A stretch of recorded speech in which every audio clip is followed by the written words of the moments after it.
Yesterday, we were hanging out at the house, and my two boys woke up, and they really wanted to watch this movie. They were just, like, dying. They actually started the night before with this, like, frothy fervor to see this movie.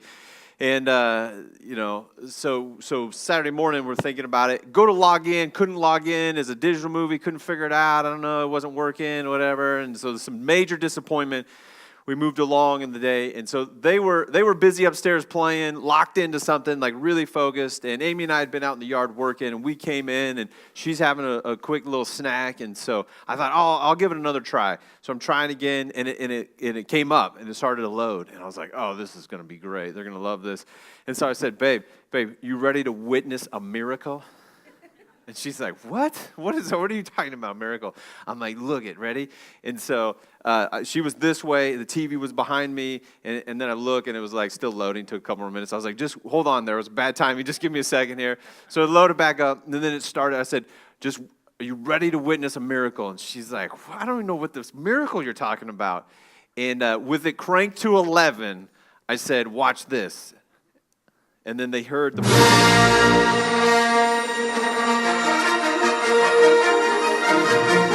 And two boys came screaming down the stairs. I'm looking at Amy. They just whip around me, didn't say a word to me, come flying to the couch because episode 5 was on. They were just like, just going crazy. I'm like, did you witness that miracle? I didn't say a word, but I called my boys down from the upstairs the first time. Like, that was a major feat. I don't know about your household, but my household, there's a lot of like, get down here, don't stop it, now come on, it's time to get school. Like, there's a lot of yelling and not a lot of response, not a lot of action, right? But the miracle was, I sent a message, it was very loud and very clear. They received it and responded right away. And I said, that is a miracle. It was great. Because I was a messenger. And we're in this series, Messengers, and if you haven't been with us we're in week 5, so we're like at the end of the Star Wars movie series, trilogy. I don't know, what do you call a 9-part thing now? What do you call that? Series, but I feel like it needs to be more than series, saga. Decades. So we're in this ending part of our series, but here's where we've been if you haven't been with us in Messengers. Here, week 1 and week 2, we just talked about Jesus. That God had a message so important for you and for you and for you and for you and for all of us that he was done talking through people, and God took on human form in flesh and showed up so he could be face to face with us. And so we talked about Jesus, how great he is, the great things about him. The middle 2 weeks, the last couple of weeks, we've been talking about Jesus' message. His message to the world, a message of reconciliation, a message of he came to bring and give eternal life, a message of mercy and of grace, of love and forgiveness, a fulfillment of things that people have been waiting for. We really talked about, can be a little bit different a lot of times than what people's thought or view of who Jesus is and his message. A lot of times it's a lot of guilt and condemnation and law and regulation. You shouldn't say these things and don't do these things and do those things and show up at this place because that's a special place at a special time. And it's contrary to a lot of times what we think it is in the message of Jesus. And here we are, we're in week 5. So today and next week, we're going to be talking about us as Jesus followers. And if you're a Jesus follower, you're in on that us as the messengers of who Jesus is and his message of Jesus. And here's the risk that we run, and that I run, and you run today, actually. And you didn't know it was so risky showing up here this morning.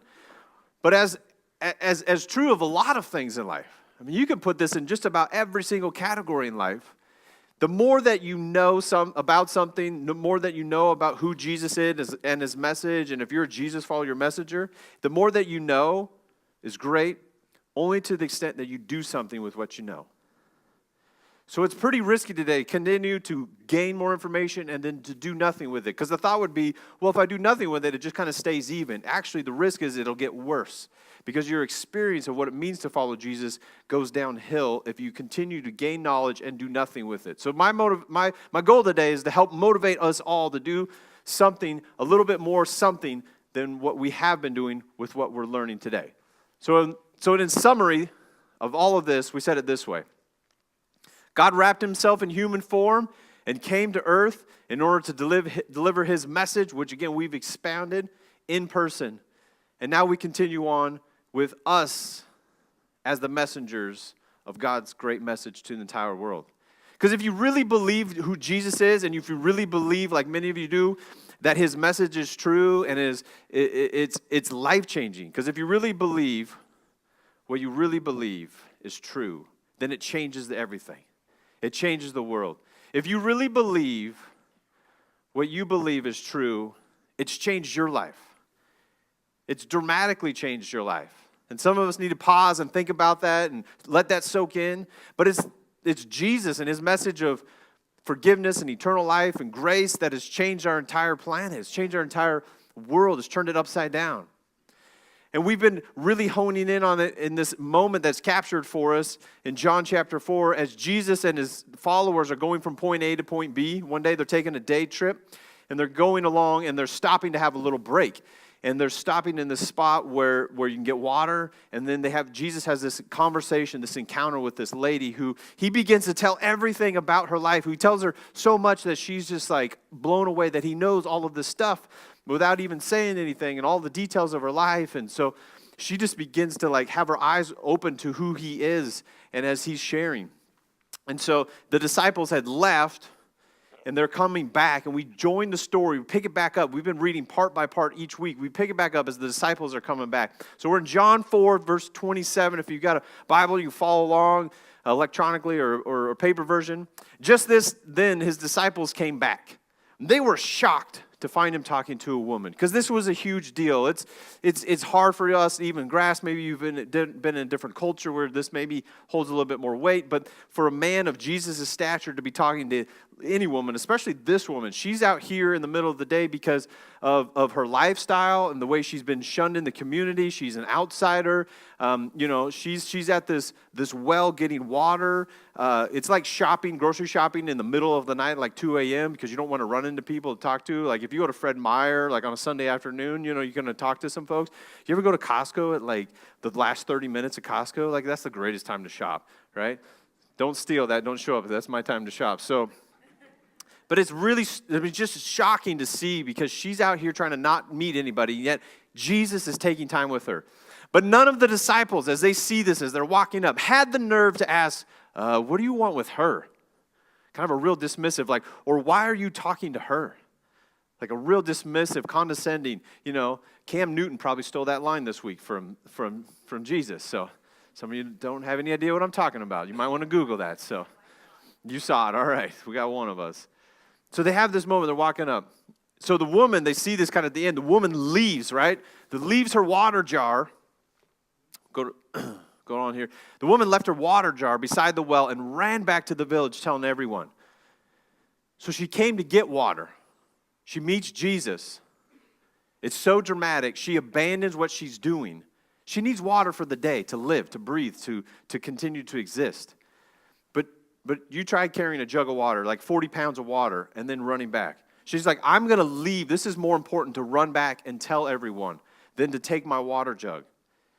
I mean, running really fast. Like Kyle could probably run really fast and carry the water, but this lady couldn't. So she's on her way back running to tell everyone.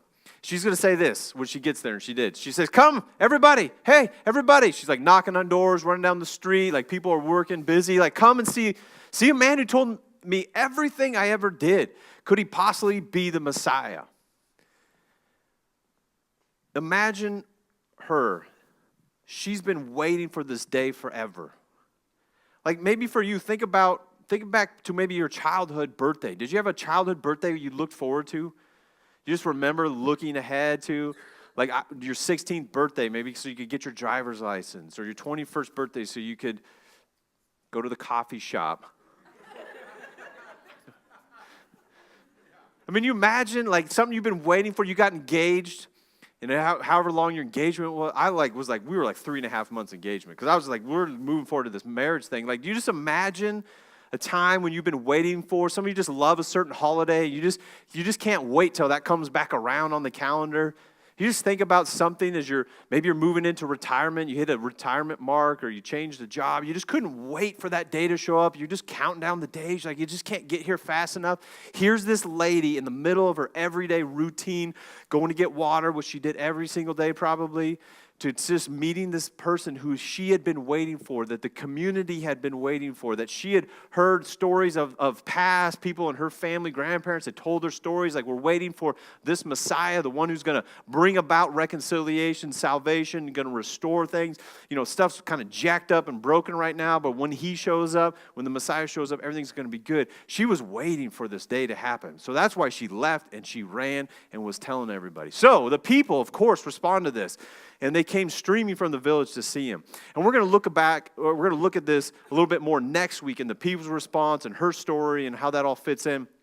But for today, meanwhile, the disciples, they're kind of coming back. They'd gone to town to get food, so they're walking back in with their lunch sack going, rabbi or teacher, right? Jesus, you want to eat something? We got hungry on the way. We only had one breakfast burrito left, but do you want it? And Jesus replied, I got food you guys have no idea about.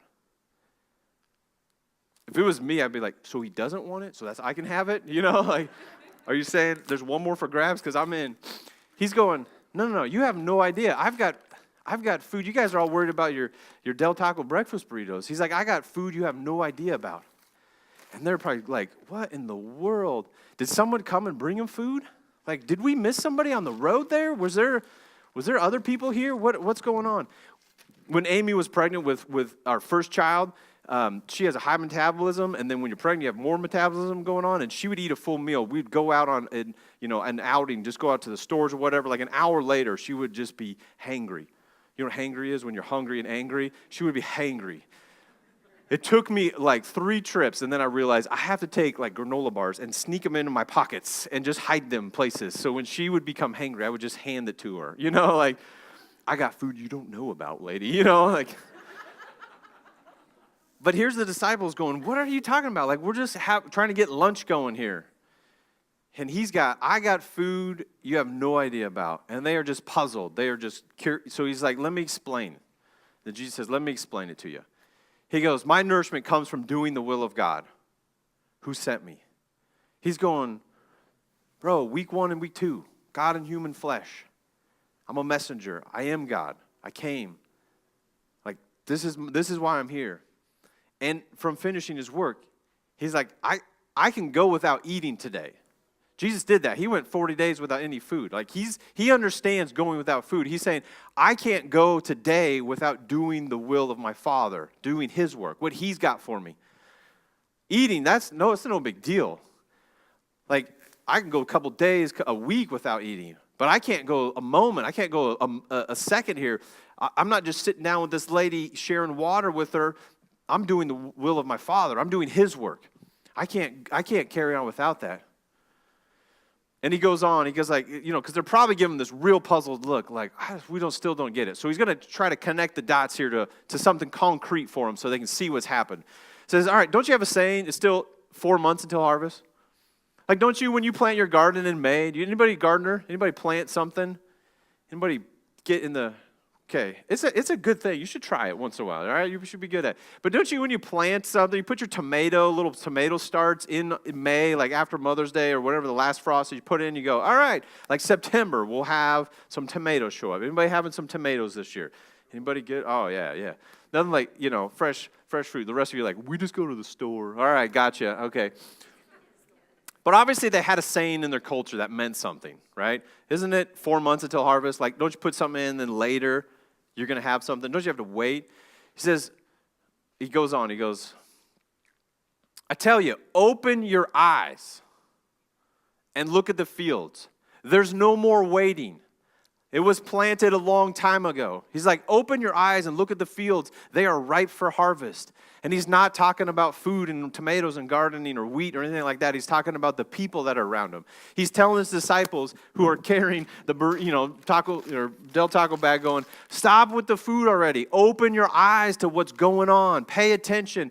Look with some spiritual eyes at the people around you. People are hungry for their broken lives, messed up lives to be fixed. People are hungry and are ready for the chaos and the turmoil in their soul, the lack of peace and sleepless nights, the things they worry about in the nighttime and as they wake up and they can't clear their mind. People are tired of that, and they're ready to have the peace that I bring, because I am the Prince of Peace. The people that are lost and don't have any purpose and direction and significance in life and are trying to fill it with all this other stuff, open your eyes. They are ready. The field is ripe. People are ready to understand the purpose they can have in Jesus. And he's just trying to get them to open their eyes to what's going on. You think we're on a day trip going from A to B, and you guys are just getting lunch and we're getting something to drink, but there's way more going on than any of you realize. I got the work of my Father to do, is what he's saying. And he goes on, he's trying to help them really get this cemented in them, in their hearts and their soul. He goes, the harvesters are paid good wages. Like if you go out and you work and you harvest a crop, you're out picking apples, or you're out helping with wheat harvest, this year, you're gonna get paid. But if you're working for Jesus, here's the pay, here's the wage. And the fruit they harvest is people brought to eternal life. People are the harvest. If you're partnering with God, if you're working with God, seeing people's lives changed is our payment. And we're paid well. And what joy awaits both the planter and the harvester alike? Meaning everybody's excited when someone says yes to Jesus. Everybody's excited when they experience the life change that only God can bring.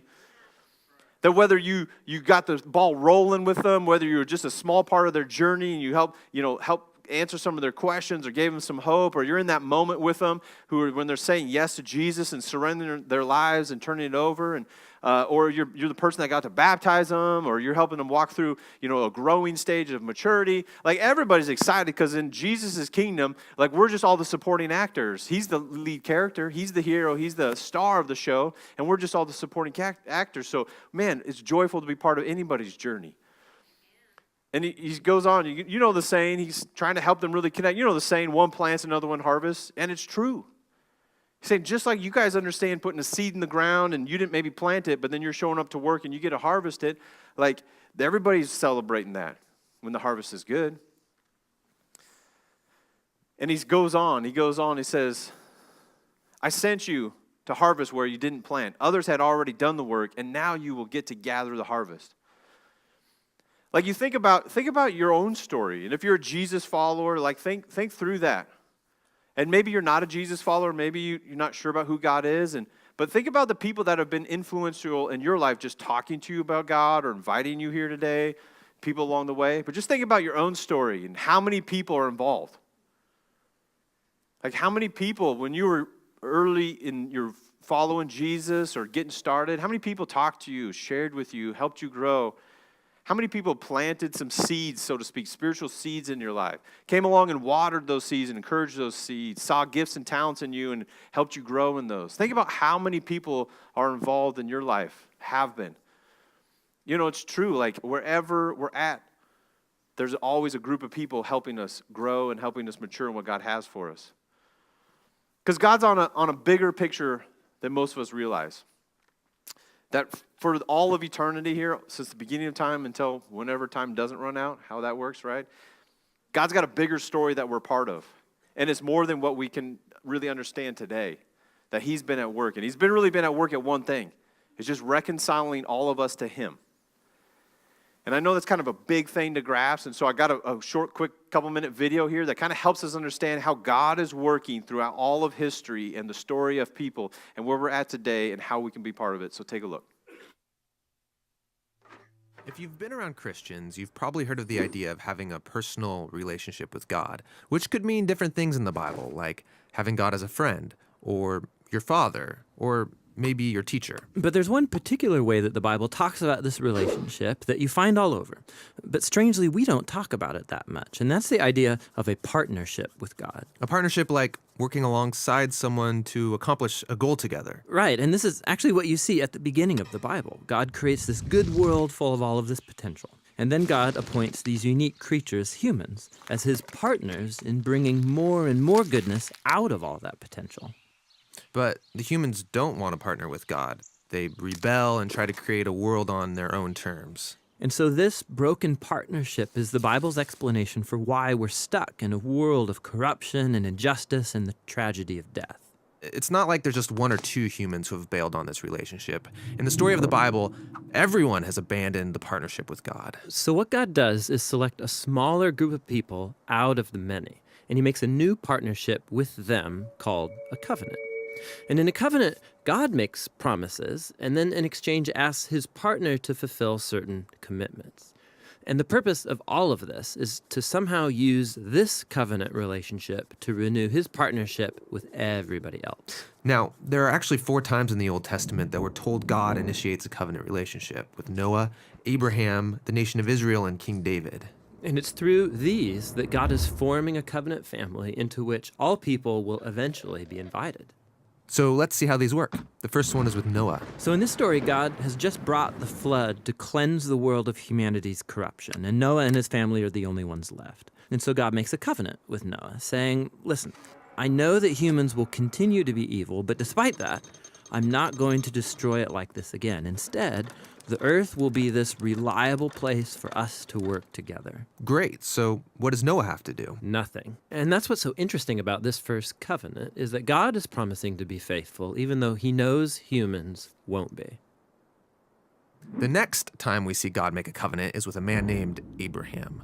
God chooses him, promises to bless him, give him a large family, lots of land where they can flourish. And in return, God asks Abraham to trust him and train up his family to do what is right and just. And the whole reason for this covenant is God says that somehow he's going to bring his blessing to all families of the world through this one family.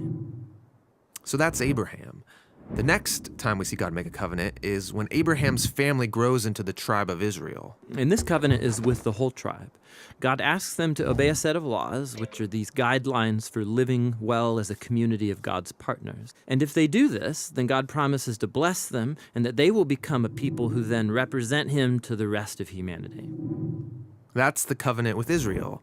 The last covenant is with King David. Yeah, the tribe of Israel has become this large nation ruled by David. And God asked David and his descendants to partner with him by leading Israel in obeying the laws and doing what is right and just.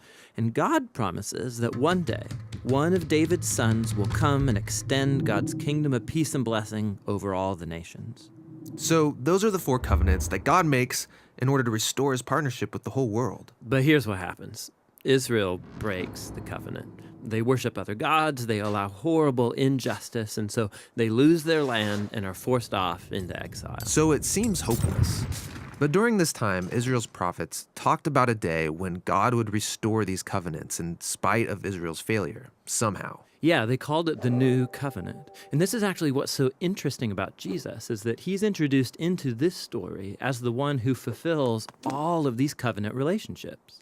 We're told that he's from the family of Abraham, and so he will bring the blessings of that family to the whole world. We're told that he's the faithful Israelite who was able to truly obey the law. And we're told that he's the king from the line of David, and so he goes about extending God's kingdom of justice and peace to all. And that's really remarkable for one guy.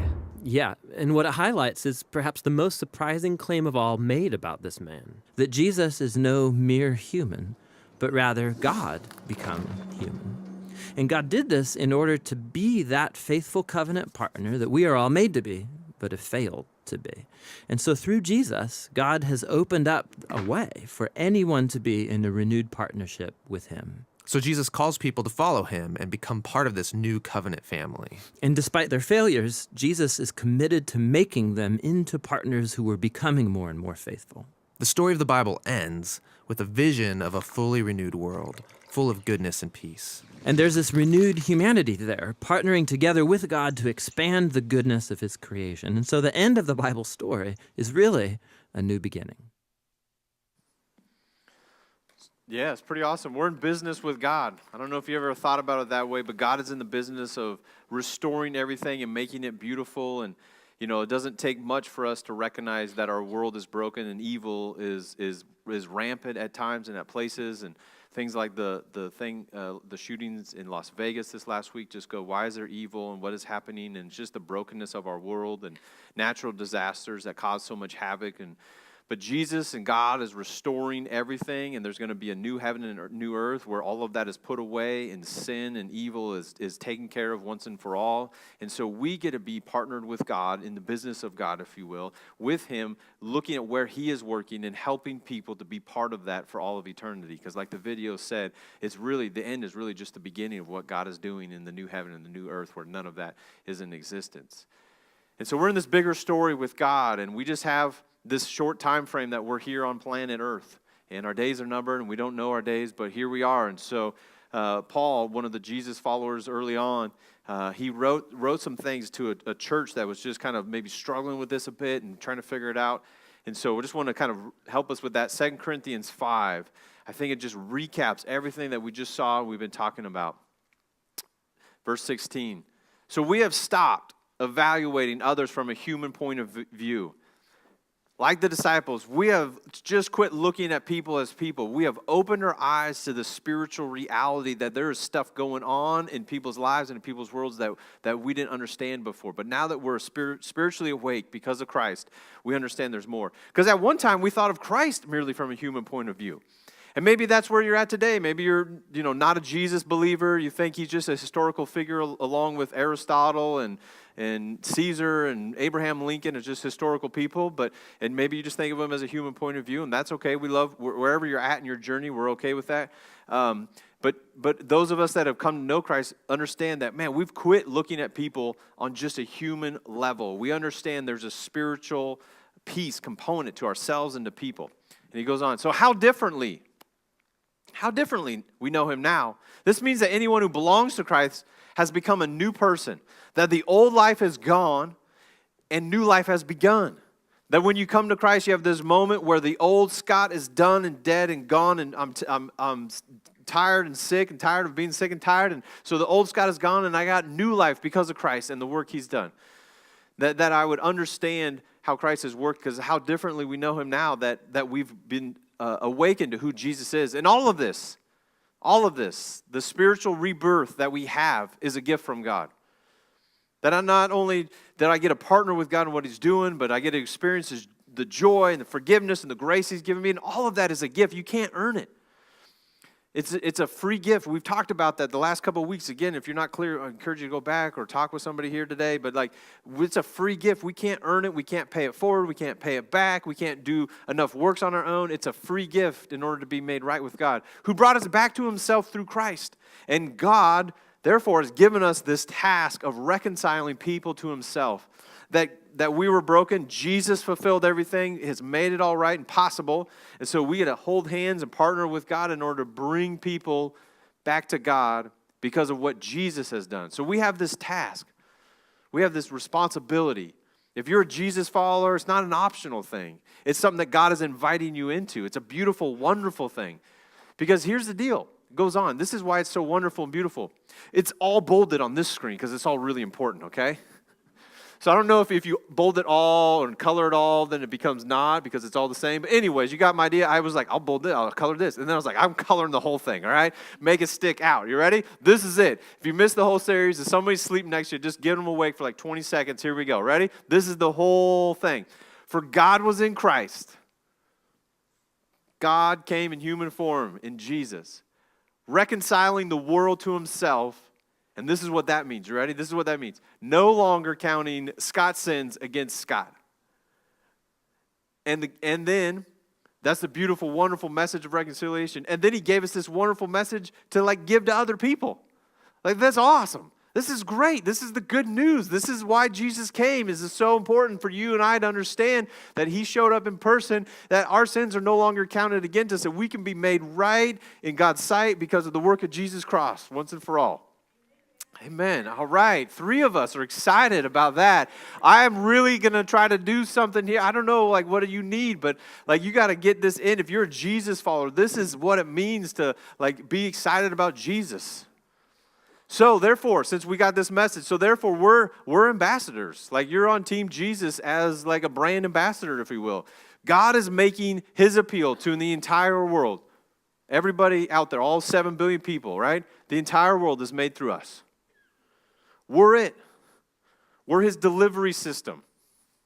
We're his supply chain, his sales force, however you want to think about it. His message of reconciliation, that people in the world are wandering around thinking they have to do better in order for God to give them a thumbs up and approve of them, is not the case, and that we are able to go and share this wonderful message of you can be made right with God because of the work of Christ as a free gift to you. Like, that's done through us. When we speak for Christ when we plead things like, hey, come back to God.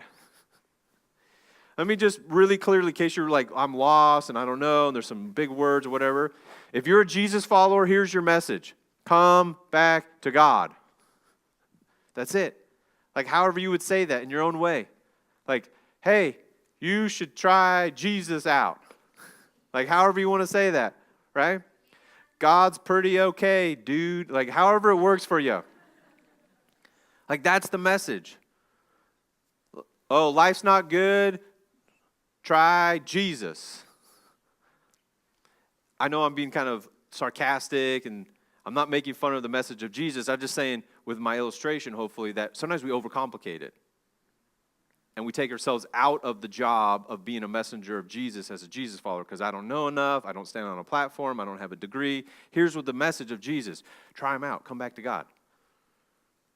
Because of God's work, like, you can be reconciled to God. Here's my story. I was jacked up, met Jesus. Life's pretty much cool right now. Like, however you want to share your story. The story of Jesus is come back to God. Try him out.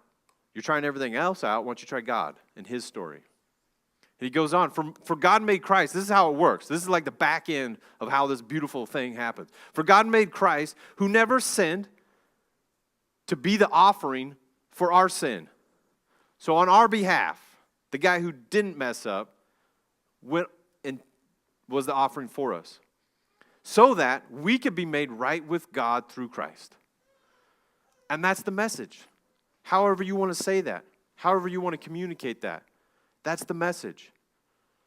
That it doesn't take too long to look around and go, man, we're messed up as people and we're in need of something. We're in need of someone. And here's the message of Jesus. He did all the work so we can be made right with God. That's it.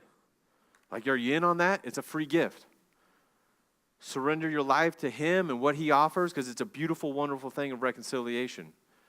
A lot of people think the message of Jesus is show up at a special place at a special time and do special things and don't say that and do say this, and then hopefully you're good enough that maybe you'll make it somewhere someday in eternity.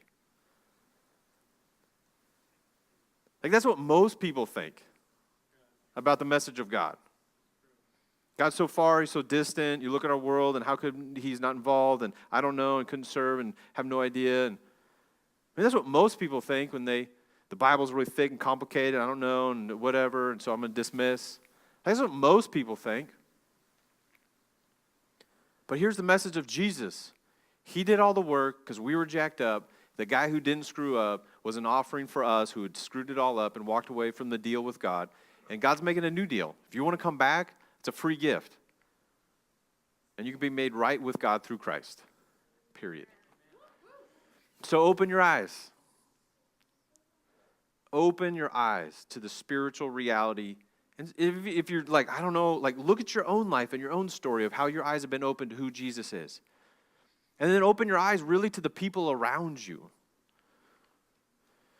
The people around you, like remember the harvest, the wages of the harvester is to see somebody's eyeballs when they've gone from death to life. I mean, the harvest is eternal life. The harvest and being part of working with God is to see somebody who is like chaos and turmoil and angst to having peace in the midst of circumstances that are crazy because they have the peace of Jesus. And when you get to see that, you get to be part of that, whether you're planting along the way, you're watering, you're just a little bit part of their story, or you're at some sort of harvest time, or you're at some sort of moment where you get to share in their story. You're like, this is awesome. This is why I'm doing this. This is why I'm following Jesus, is when you open your eyes to the people around you. Because here's the deal. Again, you are a messenger of God if you are a Jesus follower. You're a messenger. You are a messenger. You're a messenger. Everyone. Every single person. How the word gets out to the world is through us. I don't know why God chose to do that. He just did that. That's the way it's working. because we can like talk to one another, share life, and see how his message really plays out. When you do a selfless act of love for somebody else and you don't ask anything in return, I think that speaks volumes to people about the love of Jesus, right?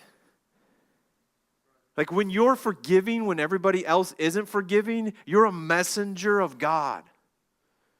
When you have a situation and you're like, well, everyone's telling you, but you have a right to be angry and make them pay it back, and they owe you, and you better hold it to them. And then you come in and you forgive like Jesus forgave you. You're a messenger of God. Because you have a message of reconciliation. You know what I mean? You see, some of you've experienced these stories where people have just forgiven you and they've accepted you, or they've done something for you that just seems over the top and too much, and you're like, oh, just can you stop? You're giving too much.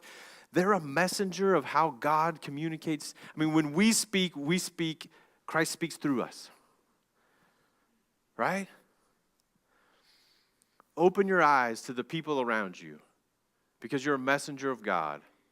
A message of reconciliation. This beautiful, wonderful thing that God is doing and is going to make anew in our new heaven and new earth, and what that looks like. And he's calling all of us, and it's open to anybody and everybody. He's calling all of us into it. And if you're not a Jesus follower, this is what God is inviting you in on. Not rules and regulations, laws, and hope you can get your moral act together, or else he's not inviting you in on that. He's inviting you in on to share the work that he's done into the beautiful world he's creating, this reconciled world where there's no more death and destruction and evil and tears, and there's just this beautifulness of sharing in community with God and with other people, and in a perfect world. And so that's the message of reconciliation. So go share. So go share it. This last week, I get the jump start so I can come share, right, on Sundays, because I know what I'm going to talk about. But this last week, had this experience where I was just walking my dog on the trail, the Centennial Trail. And it was kind of a crazy moment. It just happened to be me. My family's else doing something else. I took the dog, and we're walking down the trail. And it was beautiful and sunny, and I didn't have a lot going on the schedule, would kind of help. And so we're just getting started, and we have a golden doodle, and he's kind of tall, and he's really fluffy, and he kind of looks weird. So people are always like, what kind of dog is that? And so we're walking along, and there's this guy on a bench with his bike and a backpack, and he goes, hey, what kind of dog is that? The normal conversation, we've had a bunch. And I'm like, oh, it's a golden doodle. And so then he starts in, I used to have a dog, and then a dog, and he shares stories, and like, cool, and that's great. And then I was going to get ready to walk on, but I was in this moment where I didn't have to walk on. And I kind of just paused and left some open space in the conversation there. And as I did, he goes, yeah, I'm just sitting here thinking about my mom. Right? And my eyes are like, literally like spiritual eyes are going, okay, that's not a normal line from somebody, right? And he just kind of leaves it like, what are you going to do with that, Scott? And so like, okay, all right, I try to live with eyes wide open today. It's in the moment. I'm like, because again, I'm having the head start here on all of us, right? I'm like, I'm going to be talking about, I'm just trying to, it's been stirring in my soul. And I'm like, okay, eyes wide open. And I go, oh, wow, okay, yeah, what's going on? I just asked a follow-up question. Well, she just found out she's, late stage cancer, and she's at Kootenai, and I don't know. And then here's my housing, he's kind of got a wreck of a life, and he was living downtown, but it was a toxic apartment, so he's kind of out, and I don't know if he was homeless, and he rode his bike, and we're in Post Falls, and so I don't know, it's just like lots of stuff going on, and he doesn't know, and he's gotten emotional, and some tears, and I'm like, I don't even know the guy's name, right? I'm just standing here listening, asking questions, having empathy, trying to have some compassion. I understand what it means to, get horrible, bad news about a family member. And so I'm just trying to be there in the moment and have eyes wide open going, okay, Jesus, what are you doing right now? And this is just real quick. And he goes, yeah, I don't know. I've been praying. And he pulled out his beads, and he's like, yeah, I don't really, talk much, God, or whatever. And it's like, I don't know who these people are. There was some picture of somebody on one side of something, and then a picture of another. He shows me, he goes, I don't know who these people are. He flips it over, and I go, yeah, I don't know who those people are either. But what I do know is I know the God of the universe, who with him nothing's impossible. And just kind of share with them for the next couple of minutes about the message of Jesus, and there's hope in Jesus, and not putting my trust in people. I don't know who those people are either. They're stamped on there. And I said, I know God. And just kind of share with them for a few minutes. And we just ended our time. He just was like, man, thanks for sharing. Thanks for listening. Thanks for being a person who was present with me and to share hope and to share. He didn't say all this, but what I could feel from him is just to share life with me in this dark time, and he didn't feel like he had a whole lot else going on. And then I just kept walking my dog. And I think that was my part that day. I can't say for certain, but I feel like I was just throwing more seed, you know? And it was out and back, and I'm coming back, and I felt like, should I do more? Like, as I'm walking back by him, you know, God, should I say something more? He was whittling, so he'd went in the bushes, would grab more sticks to whittle. And so I didn't feel like God said go invite him to do anything or do more. You know, I'm just trying to live with eyes wide open, but maybe that was just my part. I could have missed something. I don't know. I mean, part of me was like, hey, buddy, you know Jesus? You want to talk? Like, you know, like, no, not the right time. Mom has cancer. Like, bad. No, don't. But I'm just trying to, with the people around me that day, open my eyes. God, what are you doing? This is not just me walking my dog. There's more going on than me just walking my dog. We were having dinner, a family dinner last night, and there was somebody there who knows who God is, but is deeply angered, deeply hurt by people in his life who have said they're Jesus followers and done some wretched bad things. And so he's just got just obscenity towards God on his forehead. And so, but he's a friend. We hang out. And so we're just having this moment, and someone said, hey, are you speaking tomorrow? I said, yeah. And what's the message? And I just real shortly, real briefly gave them what I gave you here, my all, highlighted slide there. It's there's the good news is we can be made right with God because of the work of Jesus. It's a free gift. It's wonderful. And that was it. We kind of moved along the dinner conversation. But I'm just going, Jesus, are you working? Is he ripe for the harvest? Is this a moment? Just trying to do my part in sharing how it works in the rhythm of my day. So what does it mean for you to go and share? What does it mean for you to go and share with the people around you? You're thinking, it's just another conference call. We do this conference call every other week with the same people. It's not another conference call. God's at work in those people's lives. Oh, it's the same. I see the same 2 or 3 baristas at the same coffee stand because I stop there all the time, right? They know my drink now, right?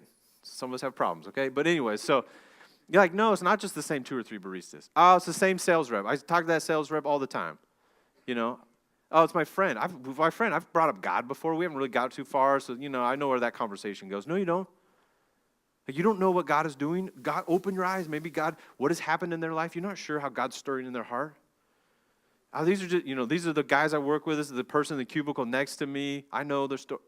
How is God working in the people around you? Oh, these are just the contractors I work with. We talk all the time, but we don't really get too deep. We just talk business, and then that's it. Really? Well, maybe God's got something more.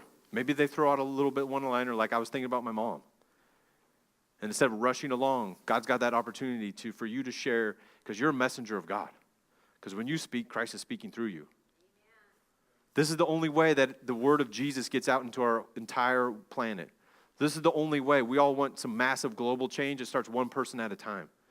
This is the only way it changes in our families. Imagine, if you will, the change it would take in our communities, in our schools, in our businesses, as more and more people would just share the message of hope and of forgiveness and of acceptance of Jesus, and people respond to that message and how that changes one person at a time, one small community at a time, a classroom at a time. It's not just the person you sit next to at school. It's not just the person you walk by or stand behind in the line this week. You're a messenger of God on a mission to help be his instrument, his message carrier to the world. It's a beautiful, wonderful message. Who doesn't love to leave their stuff and run and share good news? Let's wrap up our time and pray today. God, we're thankful that you came